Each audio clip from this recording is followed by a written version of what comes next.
지난 10년간 세계 시장을 주름잡던 노키아가 갑자기 무너지고 코닥을 당했다는 말이 나오며 소니는 무디스의 신용등급에서 정크로 인정받는 놀라운 일이 연일 벌어지고 있습니다. 작년에 소위 4차 산업혁명이라는 말이 전 세계의 다보스 포럼에서 유행되면서 우리나라에도 이 4차 산업혁명을 어떻게 대응해야 되느냐 하는 것에 대해서 많은 전문가들이 노력을 하고 있는 상황입니다. 일반적으로 4차 산업혁명을 얘기하는 것은 1차 산업혁명은 수력이나 전기기관차 등으로 인해서 기계적인 생산시설을 도입했던 당시를 1차 산업혁명이라고 이야기를 하고, 전기의 발명으로 인해서 전력으로 대량 생산이 이루어진 시기를 2차 산업혁명이라고 얘기를 합니다. 우리가 지난 20년간 겪었던 3차 산업혁명은 소위 로봇과 IT로 인해서 발전된 생산의 자동화를 일컬었습니다. 이제 4차 산업혁명이라는 것은 정보화 시대 이전에 만들었던 산업 인프라와 정보화 시대에 우리가 만들었던 소위 사이버적 공간이 결합되면서 나타나는 새로운 부가가치를 4차 산업혁명이라고 우리가 주로 얘기를 하는데, 이 4차 산업혁명의 특징은 소위 물리적 유형물의 결과가 아니라 가상적인 무형의 결과물에 의해서 새로운 가치가 만들어진다는 것으로 요약할 수가 있습니다. 4차 산업혁명에 우리가 주로 언급되고 있는 인공지능 기술에 대해서 간략하게 설명을 드리면, 인간이 가지고 있던 소위 인식 영역에서의 분석적 사고를 하던 능력을 컴퓨터가 대부분 대체하게 될 수 있다는 말이 되겠습니다. 이렇게 된 기술적 배경에는 지난 정보화 시대를 거치면서 컴퓨터의 성능이 극도로 고도화됐고, 전 지구적으로 네트워크화가 이미 완성된 상태가 되고, 그로 인해서 거대한 데이터가 축적되고 이를 이용할 수 있는 환경이 만들어졌기 때문입니다. 이 같은 인간의 두뇌의 한계를 넘는 연산 능력과 그리고 인간의 머리에 담을 수 없는 거대한 데이터를 축적하고 이것을 알고리즘으로 결합해서 인간이 필요한 또는 인간이 두뇌로 해결할 수 없는 가치를 만드는 기술을 일반적으로 우리가 인공지능 기술이라고 얘기할 수 있습니다. 이 인공지능 기술의 특징은 기계학습을 통해서 기계 자체가 지식을 스스로 축적해낼 수 있다는 것이고, 알고리즘의 성능이 컴퓨터의 기능에 의해서 획기적으로 속도와 정확도가 증가하면서 나타나는 새로운 부가가치를 지향하는 기술이 되겠습니다. 문제는 이와 같은 기술적 배경 속에서 또는 기술이 주는 기회 속에서 군사적 가치를 우리 군이 어떻게 발견할 것이냐 하는 것이 현재 우리에게 남겨진 시대적 과제다, 이렇게 얘기할 수가 있겠습니다. 굳이 4차 산업혁명이라고 얘기를 우리가 하게 되는 이유는 이 같은 변화의 속도가 너무 빨라서 향후 5년 안에 일어날 일이 지난 50년간에 일어난 것만큼 변화를 초래한다는 예측이 있기도 하고, 이 변화의 범위가 단순히 어느 한 분야가 아니라 전 지구적이고 경제, 정치, 사회, 문화, 군사, 면역 모든 곳에 동시적으로 일어난다는 것이고, 더군다나 이 같은 그 변화로 인해서 효과적 측면에서는 물질이나 인식과 정서의 가치마저도 변화가 예상된다는 이유 때문입니다. 그러다 보니까 세계 각국은 기술 확보를 넘어서 기회의 선점을 하기 위한 경쟁에 이미 진입한 상태라고 얘기할 수가 있겠습니다.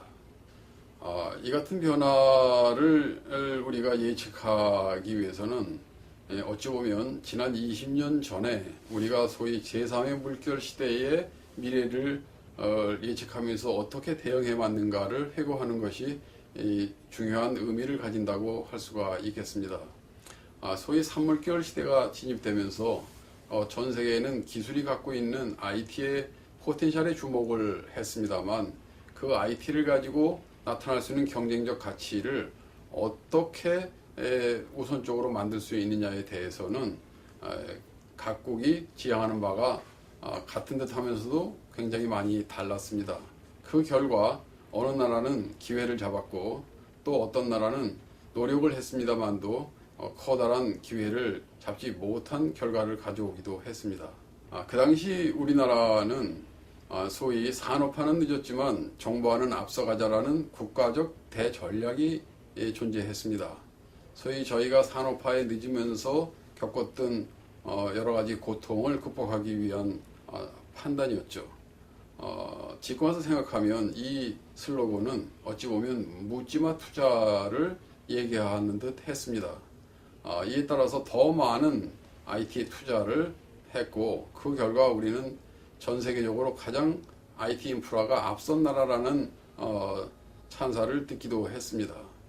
그러나 이제 와서 생각을 해보면 그와 같은 고도의 투자와 앞선 IT 인프라에도 불구하고 왜 우리는 단 하나의 세계적인 IT 기업을 만들지 못했는가, 여기에 고민을 해야 되는 때가 됐다고 생각합니다.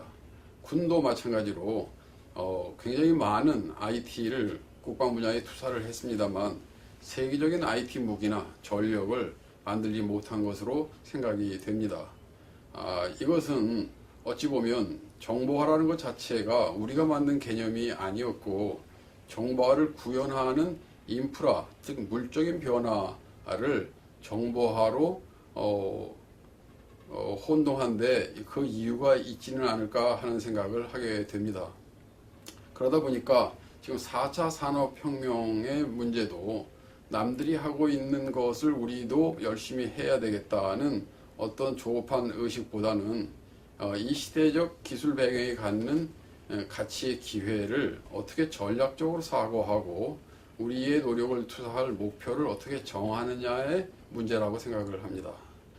이 같은 변화의 본질은 한마디로 얘기하면 가치를 창출하는 중심이 이미 이동을 해버렸다는 것인데 과거의 소위 농업시대의 토지, 노동, 자본으로 일컬어지던 가치 창출의 중심이 과거의 기술시대에는 기술이나 정보로 변화했다가 지금은 기술 자체에서 가치가 나오는 것이 아니라 기술을 남과 다르게 시장적 가치로 만드는 창의성에서 가치가 나오기 시작했습니다. 이것은 어찌 보면 농경시대의 소위 신분제에서 기술정보시대의 계약제를 거쳐서 새로운 창의성과 4차 산업혁명 시대에 또 다른 사회적 새로운 계약이 등장할 수도 있다고 생각되는데 이 같은 그 신분제나 계약제의 변화는 다분히 기술이 만들어내는 잉여 가치를 어떻게 배분하는 것이 타당하냐에 대한 사회적 도전이었습니다. 일반적으로 소위 인간이 갖고 있는 욕구가 5단계가 있다고 얘기를 합니다. 생리적 욕구를 넘어서 소위 자아실현의 욕구까지로 진화하는 과정에서 1, 2차 산업혁명은 어찌 보면 생리적 욕구와 안전의 욕구를 충족하기 위한 물리 영역에서 이루어졌던 산업혁명이었다면 3차 산업혁명은 소위 그 커뮤니케이션이나 사회 참여, 기호화 또는 뭐 이런 다양한 변화에 의해서 사회에 귀속하고자 하는 욕구를 충족하는데 기여했던 혁명이라고 얘기할 수가 있습니다. 이제 4차 산업혁명은 그 위의 레이어인 명예나 자아 실현의 욕구를 담당할 수 있는 영역이죠. 군사적으로 이것을 얘기하면 1, 2차 산업혁명은 물리전으로 대별이 되고 3차 산업혁명은 정보전, 그리고 4차 산업혁명은 인식전으로 대별될 수도 있겠습니다. 이 문제에 대해서 소위 물질 중심으로 되어 있던 오프라인과 정보 비트로 구성된 온라인이 결합하는 과정에서 나타나는 혼돈과 창조의 과정으로 설명한 바가 있습니다. 세계적으로 성공한 기업들이 주로 현실 세계와 가상 세계를 융합하는 쪽에서 비즈니스 모델을 발견하고 성공을 거뒀다는 것을 증거로 얘기하고 있었습니다. 이 같은 변화를 큰 시각에서 보면 소위 원료의 시대가 있었습니다. 금은, 소금 같은 원료 자체가 가치를 갖던 시대가 있었고 그 후에 농업혁명, 산업혁명, 정보혁명을 거치면서 소위 기술이 가치를 주도하던 시대가 있었습니다. 지금의 시대에는 AI 기술로 그 길이 열리고 있습니다만 기술 자체가 가치를 갖기보다는 그 기술을 어디에 적용하는 것을 먼저 발견하는 데서 가치를 만들어내는 소위 상상의 시대에 들어섰고, 상상의 시대의 첫 번째 변화가 4차 산업혁명이라 이렇게 생각할 수가 있습니다. 요즘 사회에서 얘기하는 소위 창조니, 인문이니, 서비스니, 또는 이걸 통해서 만드는 가치니, 소통이니 하는 이 모든 단어들은 사실은 하나의 지향점을 가지고 있는 단어들이고, 이 단어들로 4차 산업혁명을 설명할 수 있다고 생각합니다. 이런 4차 산업혁명의 변화를 다시 다른 시각에서 설명을 하면, 소위 그 전자기술이 지배하던 시대에서 네트워크 통합화가 이루어지는 사이버 공간을 거쳐서 이제 기계가 사람한테 적응을 하는 지능화 시대에 들어섰습니다. 이렇게 되면서 과거의 시대에는 사람이 기계에 적응을 하는 시대였다면, 지금은 기계가 사람의 적응을 하도록 만들어져야만 되고, 그러다 보니까 이제 물건을 만드는 사람은 기계 기술만 가지고 되는 게 아니라 사람을 알아야 되는 것이고, 기술자의 역할이 물질의 기술에서 사람을 아는 것으로 변화하고 있다, 이렇게 얘기할 수가 있겠습니다. 그러다 보니까 군도 마찬가지로 수직 일사불란한 통제 체계에서 동강에서 리프팅을 하는 것처럼 각자가 상황을 인지하고 자율 동조하는 체계로 변화가 불가피하게 되면서, 소위 조정 경기에서 배를 타는 사람들을 훈련하던 방식이나 인재상이 동강에서 리프팅을 타는 사람들이 가져야 되는 능력 요소로 변화하고 있다고 말씀드릴 수가 있겠습니다.